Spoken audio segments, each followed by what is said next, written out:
And as we have seen, the Bible established it here, that if there be a prophet among you, right, I will speak to him in what? Dreams and vision. Then there is another demarcation there. Advance and see. Verse 7, right? He said, my servant Moses is not so. So you call Moses a prophet. God say he's not a prophet. Then who is Moses? My servant Moses is not so. Who is faithful in all mine house? With him will I speak what? Mouth to mouth. Even apparently, and not in what? Dark speeches. And in the similitude of the Lord shall he behold. Wherefore then were ye not afraid to speak against my servant Moses? That means it's true that God can talk to Moses through a dream, through a vision, but there are deeper ways to communicate with God. It doesn't mean that dreams and vision are abolished, right? But I will tell you the reason why this. Because there are different sources of dream. Dreams can be perverted. Are you with me now? Yes. Dreams can be stopped from not coming to you. God can give you a dream. It's your responsibility to receive it. Are you with me? I can be talking to you now, and the devil can darken your ear from hearing me. It's possible. So God can just give a dream, cast a dream, and you wake up and discover you cannot remember the dream. You can't recognize it. But what if God appeared to you and talked to you face to face? You have to remember. Are you with me now? So if God wants to do something very urgent upon the face of the earth, he finds different ways to communicate it. If men do not get it through a dream, he appears to them face to face. And that is why most times he uses angels to do that. And there are times Jesus has to appear himself to people. Are you with me now? If Jesus had just appeared through a dream to Saul might not have listened to him, but he appeared face to face. So he was trying to let them understand that in as much as there are many prophets among you, because there was a dispute among them that God talks now, everybody should hear God. The dispute was simple. Moses went and picked an Ethiopian woman. I have been to Ethiopia before, and I know you have heard a lot of stories about Ethiopian women, and I can assure you those stories were not a lie. There is one of this my friend Apostle Teddy. He's originally from Ethiopia, but he stays in South Africa. When you see him, a young man, but he looks beautiful like a woman. So imagine when you see the Ethiopian ladies.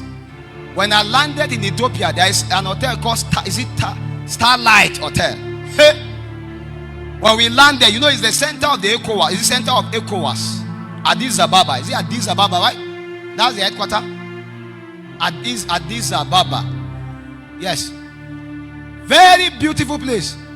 When you see their women, Jesus is Lord. So the prophet went to Ethiopia and he cannot resist. He picked an Ethiopian woman and he came to Israel. And in Israel, you are not permitted to pick an Ethiopian woman just like that. It's against the law that even Moses himself wrote. He said, God said, thou shalt not marry an Ethiopian woman. She is forbidden in the land of Israel. And Moses went and picked an Ethiopian woman and he ferried her into Israel. And when Miriam, his sister, and Aaron, the priest, said, an abomination, an abomination, an abomination, an abomination. And when they were shouting, God now appeared. You people only know dreams, you know only vision. You don't know what happened between me and this young man. I have appeared to him face to face already, and we have discussed this matter. And because me and him, we have discussed it, every dream was suspended for the next 5 months. Because Moses, we have spoken beyond dream. And because we have spoken against this young man, leprosy will deal with you. And Moses had to pray for God to take away. For doing the right thing, they were punished. From that day, they could not trust their dreams and their vision again. Not because God did not speak. God spoke, they saw. But yet again, there is another dimension. That is why it is with that understanding. When I reach the level of, maybe next week, because I realize that after next week is only miracle service, we have to teach dreams interpretation. So that you know that anything you interpret a dream to be, it will be. If I have a dream seeing myself dying, if I interpret it I'm dying, I will die. But if I have a dream seeing myself dying and I see it as, it will be the other way. Why? Because every dream is like, everything, for anything to happen in the realm of the spirit, there must be a male and a female version of it. Every dream is either a male version or a female version. You have the other version, and until the other one intercourse with it won't happen. And that is why you can change things in the realm of the spirit. It's more easier to change anything if you see. Why do you think God show you things? It's so that you can change it. It's not showing you for fun. It's not showing you for you to accept it. No. The reason for those dreams and vision is so that you can manipulate them.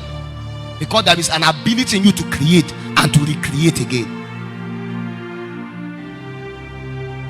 So he let them understand that this man, I can speak to him face to face. But what I established to you is that dreams and vision are still potent way of communication. Are you with me?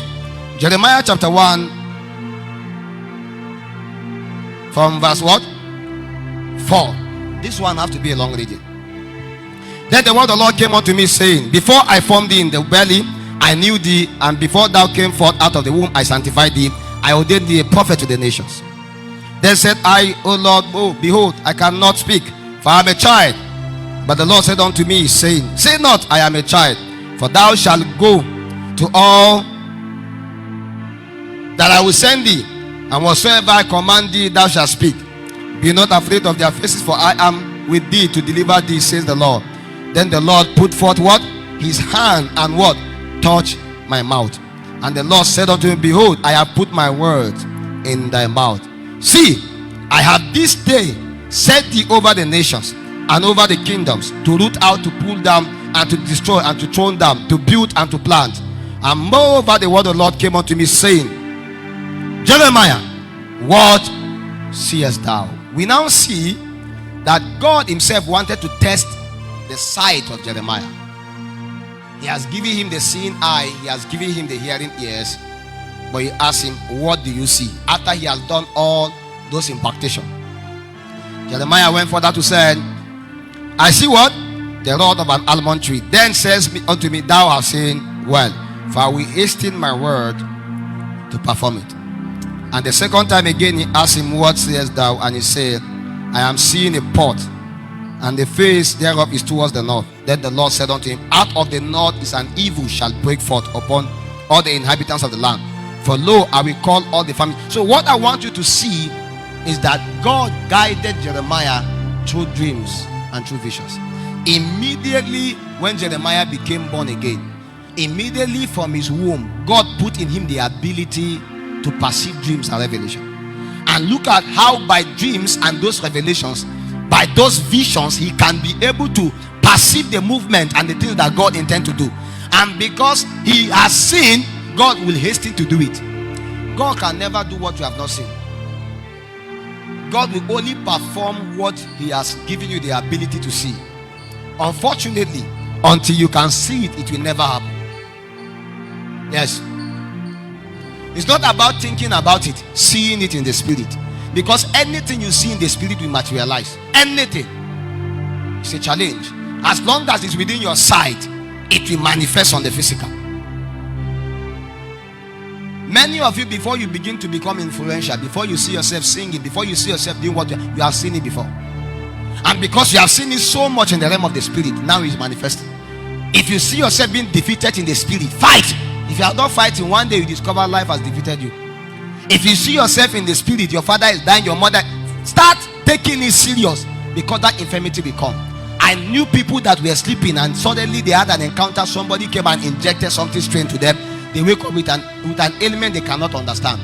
They went to hospital and said, have you done this? I have never done that. Are you taking sugar? I have not taken sugar. Have you slept somewhere? I have not. Why are you having HIV? Why are you having diabetes? Why?